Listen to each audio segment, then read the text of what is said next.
Hello dear students, I hope आपका paper अच्छा हुआ होगा।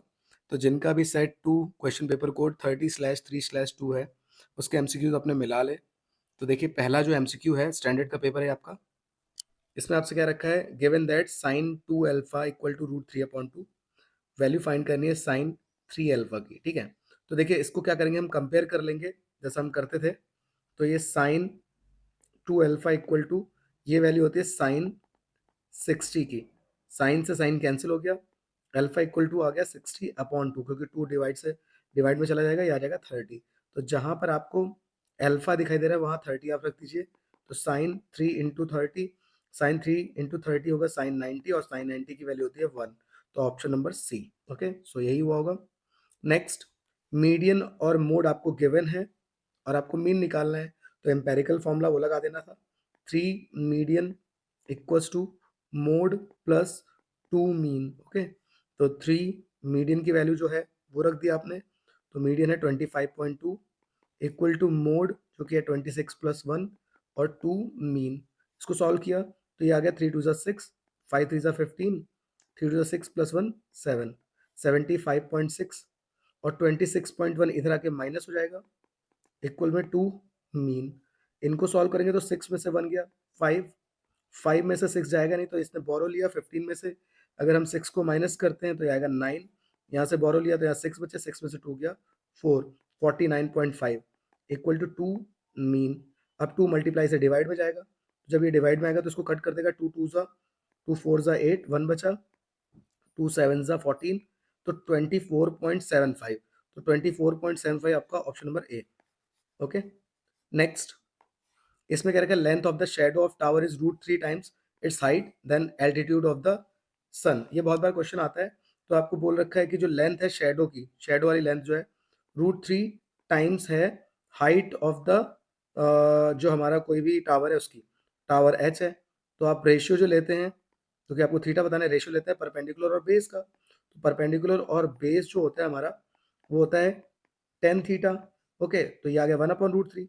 अब 10 में जो 1/√3 वैल्यू होती है वो होती है 10 30 की। तो ये आपका 30 एंगल आ जाएगा। ठीक है, बहुत सिंपल सा क्वेश्चन है, कई बार आता है। आई होप आपने करा होगा। नेक्स्ट है, क्वाड्रेटिक इक्वेशन दे रखी है, रियल एंड इक्वल रूट है, के की वैल्यू निकालनी है। तो ये होता है ए, ये बी और ये सी। फॉर्मूला क्या होता है, b² - 4ac इक्वल टू 0। ये किसके लिए है, फॉर इक्वल रूट्स। ये कंडीशन जरूर आती है, हमने बात भी करी थी कल। तो ये b कितना है, -k4, तो ये -k² हो गया, 4 a की वैल्यू √3 और c की वैल्यू 2√3 इक्वल टू 0। ये हो जाएगा k² माइनस 4 2 = 8 और √3 3, तो 8 × 3 हो जाएगा 24 इक्वल टू 0। के इक्वल में जाएगा 24, स्क्वायर यहाँ पे स्क्वायर रूट बनेगा, तो हो जाएगा +/-√24। ओके, क्योंकि आपको पता है स्क्वायर हटने पर जब बाहर वैल्यू आती है तो 2 वैल्यूज दिखाता है, जो कि होती है प्लस माइनस। तो आपका आंसर हो जाएगा +/-√24। नेक्स्ट है आपका, it is given that triangle ABC and QRP similar दे रखे हैं। तो एक ट्राइंगल है आपका ABC और एक ट्राइंगल है आपका QRP, सिमिलर है। AB की वैल्यू 9 है, BC की वैल्यू 5 है और PR की वैल्यू 2 है। आपको लेंथ निकालनी है QR की। ठीक है, इसकी वैल्यू बतानी है। तो आपको पता है जब सिमिलर होता है तो हम साइड्स को कंपेयर कर लेते हैं। तो AB जो कंपेयर होगी वो होगी QR से, और BC जो है वो कंपेयर होगी किससे, PR से। बाकी थर्ड साइड की जरूरत नहीं है क्योंकि वहाँ कोई वैल्यू नहीं है। तो AB हो गया 9, QR की वैल्यू हमने x बोली है जो हमें निकालनी है, BC की वैल्यू 5 है और A वैल्यू 2 है। क्रॉस मल्टीप्लाई करेंगे तो 9 के पास 2 चला गया, 5 डिवाइड में आ जाएगा और सामने x आ जाएगा क्योंकि x ऊपर चला जाएगा। तो 9 2 = 18, 18 को अगर 5 से डिवाइड करोगे तो आएगा 5 3 = 15, बचे 3, 5 6 = 3.6 आपका आंसर हो जाएगा। ओके, सिंपल सिंपल क्वेश्चन, अभी तक के ऐसा कोई प्रॉब्लम नहीं हुई होगी जहाँ तक है। तो इसीलिए कहा गया था बेसिक्स पे बहुत ध्यान रखें। नेक्स्ट आपका सम और प्रोडक्ट जीरोस का दे रखा है। ओके, आपको पॉलिनोमियल बनाना है। तो क्या होता है पॉलिनोमियल, वो होता है हमारा x² minus sum of zeros into x plus product of zeros. बस इसमें रख देना होता है। तो x की वैल्यू जो है हमारी, वो सॉरी x² माइनस सम की वैल्यू जो है हमारी वो दे रखी है -1/3 प्लस प्रोडक्ट की वैल्यू दे रखी है 2। ओके, तो यहाँ पे हम इसको प्लस कर देंगे, माइनस माइनस प्लस हो जाएगा। फिर यहाँ एलसीएम ले लेना होता है। तो अगर इन्होंने इसी फॉर्म में रखा है तो इस फॉर्म में आंसर हो जाता, जल्दीबाजी में अगर आपने गलत कर दिया तो ये वाला ऑप्शन चुन सकते हैं बच्चे, जो कि नहीं होना चाहिए। तो एलसीएम लेंगे यहाँ 3 से, यहाँ 3 से, ऊपर भी 3 से कराना पड़ेगा। तो हो जाएगा 3x² plus x plus 6 equal to 0। इधर आके खत्म हो जाएगा, तो फाइनली आंसर आएगा 3x² plus x plus 6। Okay, तो 3x² plus x plus 6 equal to 0। बाकी ऐसा कोई भी आपको यहाँ पर नहीं दिखाई दे रहा होगा ऑप्शन। तो एक चीज़ यहाँ पे आपको समझनी है कि यहाँ पे आपका ऑप्शन कौन सा होगा, डी। समझिए कैसे, क्योंकि जब आप इसको इधर ले जाएंगे इक्वल के, तो ये माइनस का हो जाएगा। सबके साइन देखिए, इसको माइनस से मल्टीप्लाई कर दिया इन्होंने, मल्टीप्लाई बाय माइनस, तो सारे साइन माइनस में हो जाएंगे। ओके, तो ऐसा भी हो सकता है क्वेश्चन में। तो option number D. Question number 7 में देखिए, यहाँ पर आपको रूट्स निकालने हैं क्वाड्रेटिक इक्वेशन के। 4x² minus a minus 1 whole square. आप इसको ओपन करके भी कर सकते हैं। यहाँ पर देखिए कौन सा टर्म है, एक तो a है जो कि 4 है, और एक c है जो कि आपका minus a minus 1 whole square है। ठीक है, b यहाँ पर 0 होगा क्योंकि x के साथ होता है, x है नहीं। तो बस इसको सॉल्व करना था। रूट्स बताने के लिए आप क्या कर सकते हैं, यहाँ पर सिंपली जब a और c वाला पार्ट दिया हो, मैंने आपको बताया था जब a और c वाला पार्ट दिया हो, तो आपकी जो इक्वेशन बनती थी वो क्या बनती थी, a square minus b square वाले से आप कर लेते थे। तो 2x का होल स्क्वायर, और सेकंड वाला टर्म है ही हमारा a माइनस 1 का होल स्क्वायर। तो ये ओपन करोगे अगर आइडेंटिटी से, तो बनेगा a प्लस ये b वाला पार्ट है, ठीक है, b, और दूसरा बनेगा हमारा अगले ब्रैकेट में a माइनस बी। ओके, अब ये सॉल्व करोगे तो 2x प्लस a माइनस 1, और यहाँ पे हो जाएगा आपका 2x माइनस a प्लस 1, और एक एक करके 0 रख के बराबर रख देंगे। तो जब इसको रखेंगे तो देखिए 2x ये उधर जाएगा, तो ये माइनस a बनेगा, ये इधर जाएगा तो प्लस 1 बनेगा, और 2 फिर डिवाइड में आ जाएगा तो ये हो जाएगा। तो एक रूट तो ये आ रहा है, दूसरा रूट इसके अकॉर्डिंग सॉल्व करेंगे। तो 2x बराबर a उधर गया तो प्लस का, 1 उधर जाएगा माइनस का, और ये।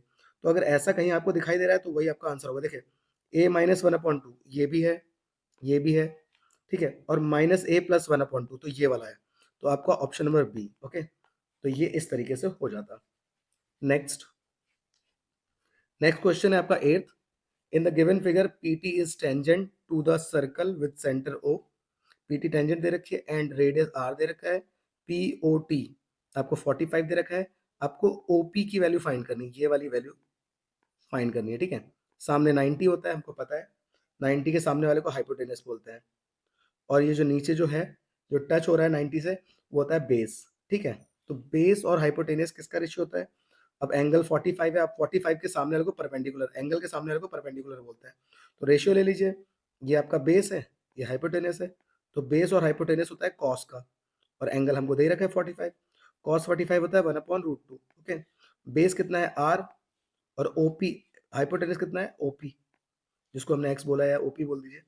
अब हमें आर की वैल्यू निकालनी थी, मतलब सॉरी ओपी की वैल्यू निकालनी थी, तो ये इधर आ जाएगा और √2 इधर आ जाएगा, तो ये जगह √2r, तो √2r आपका, या r√2 बोल दीजिए, वो ये है, ठीक है। 3 कॉइन्स का क्वेश्चन आया हुआ है एग्जैक्टली। इसमें बोला है कि probability of getting exactly 1 head.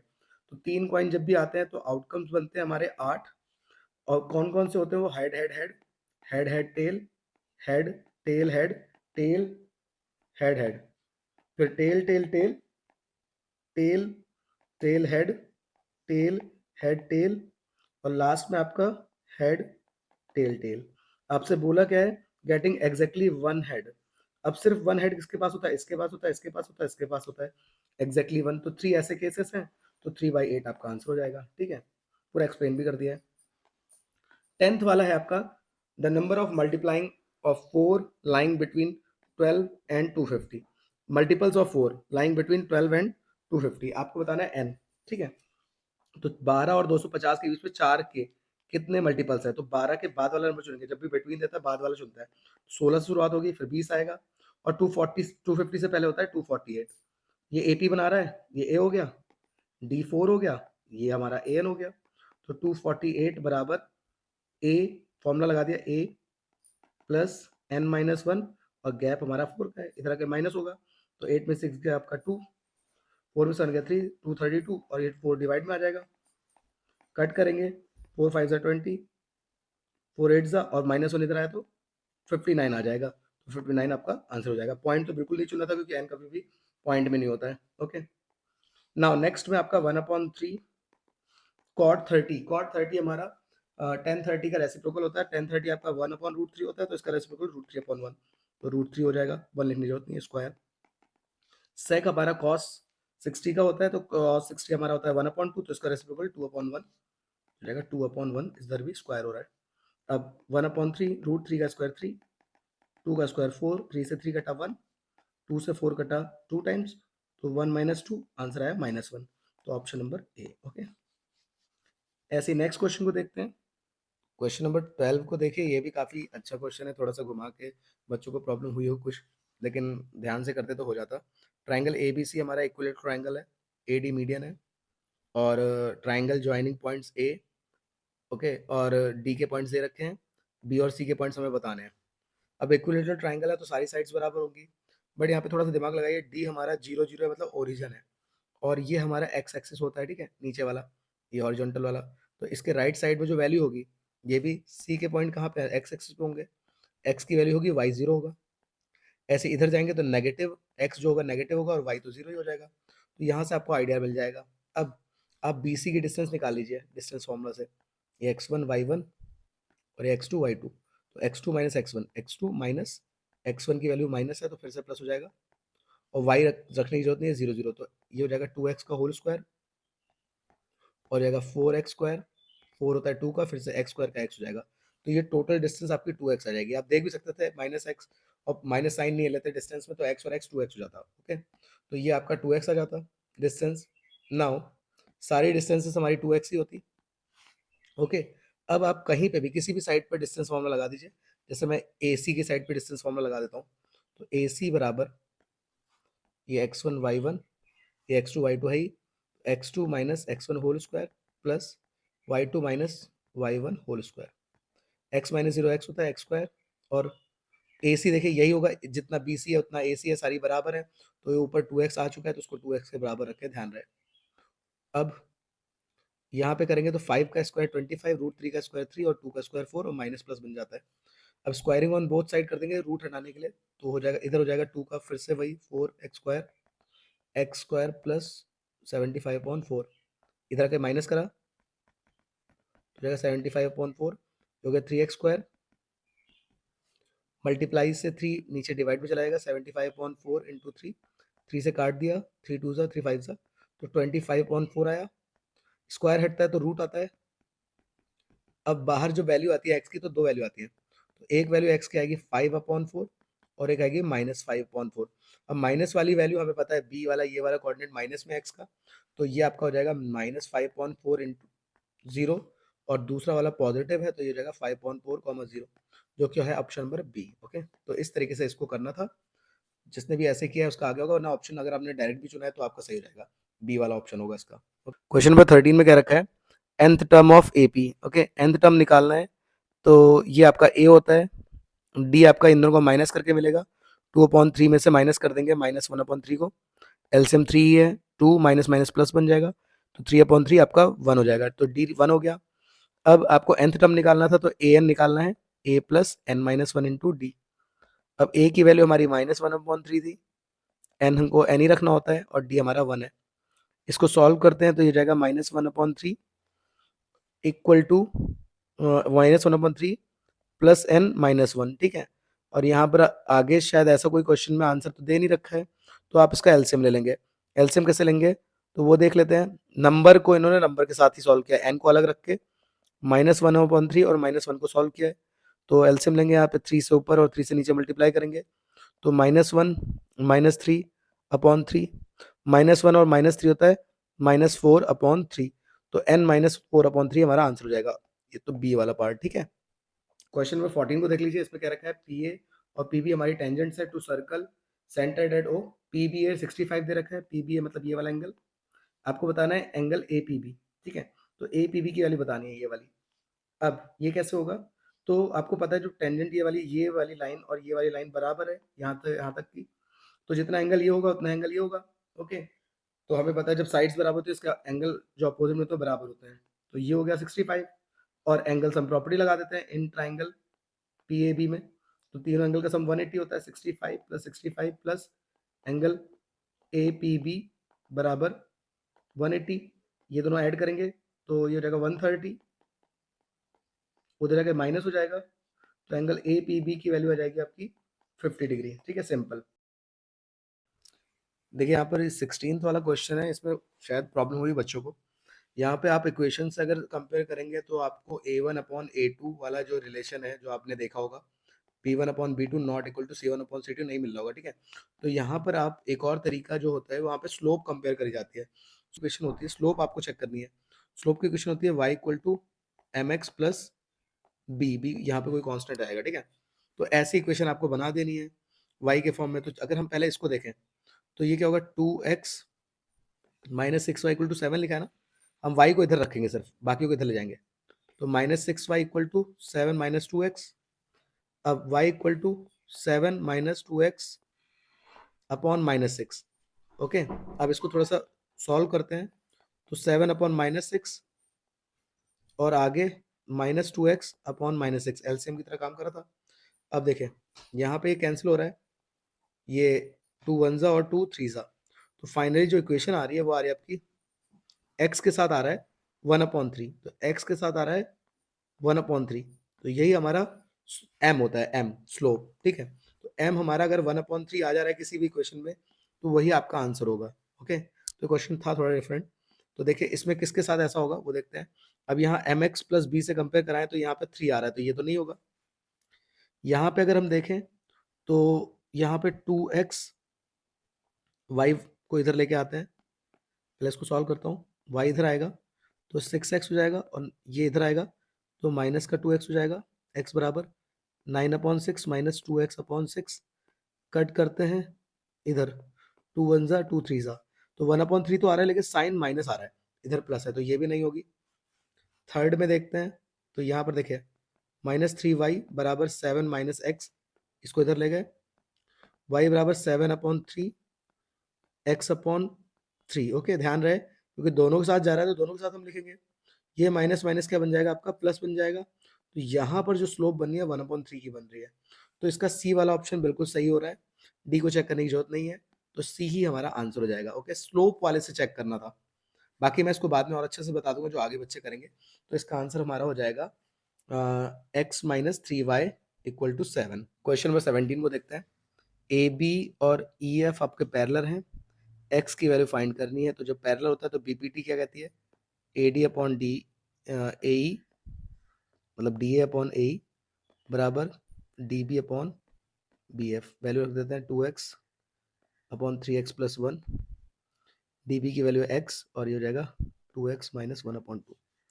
ठीक है, क्रॉस मल्टीप्लाई कर लेंगे हम तो ये ऊपर जाएगा। अच्छा, उससे पहले एक काम कर लेते हैं, एक्स एक्स कट जाएगा यहाँ पे।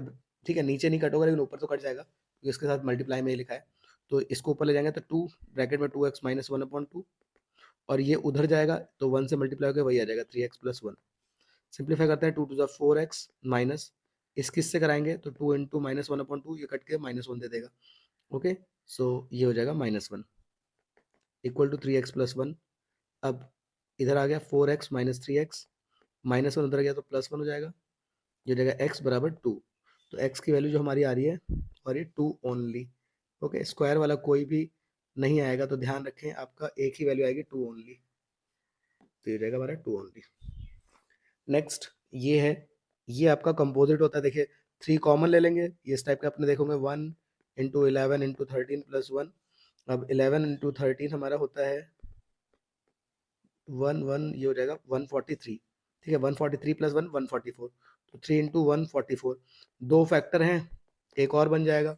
144 भी ब्रेक हो सकता है, तो आपके जब ज़्यादा फैक्टर मिलते हैं दो से तो वो एक कंपोजिट नंबर होता है। ओके, मैंने यहाँ पे डायरेक्टली कर दिया इस चीज़ को। सो आई होप आपको ये समझ में आ गया होगा। ओके, ईजी है ये। नेक्स्ट असर्शन रीजन देखते हैं। Radius is the smallest distance of tangent from centre of the circle. बिल्कुल सही बात है, जो रेडियस होता है टेंजेंट पे सबसे छोटी डिस्टेंस होती है, बाकी तो सब बाहर चले जाएंगे ना। तो टेंजेंट पे सबसे छोटी डिस्टेंस क्या होती है, रेडियस होती है। असर्शन सही है। Next, radius is perpendicular to the tangent, और परपेंडिकुलर ही सबसे छोटी डिस्टेंस होती है, तो ये भी सही है, वही चीज बता रखी है ऑप्शन नंबर ए। 20वां क्या है आपका, tan 2 theta is not defined at theta equal to 45। अब 10 टू थीटा के लिए 45 रखते हैं, तो 10 90। अब 10 90 जो होता है हमारा, वो अगर हम देखें तो ये हमारा साइन 90 अपॉन कॉस 90 से मिलता है। साइन अपॉन कॉस को, साइन 90 हमारा होता है 1 और कॉस 90 होता है 0, तो 1 अपॉन 0 नॉट डिफाइंड होता है। ठीक है, तो ये आपका नॉट डिफाइंड ही तो होगा, बिल्कुल सही कह रखा है उसने। ये हो गया। अब नेक्स्ट, साइन 90 और कॉस 90 बराबर नहीं होता है, बिल्कुल। कॉस साइन 90 आपका 1 होता है, कॉस 90 0 होता है, इक्वल नहीं होता है। दोनों चीज़ सही है, लेकिन ऑप्शन नंबर बी, ठीक है, क्योंकि उसकी बात नहीं कर रहा है। तो ये हमारा हो चुका है। आई होप आपने अपने आंसर्स देख लिए होंगे। तो जितने भी आपने मतलब आंसर्स किए हैं, अपने कमेंट्स में बताइए 20 में से आपके कितने आ रहे हैं। मिलते हैं नेक्स्ट जिसका सेट है उसके साथ।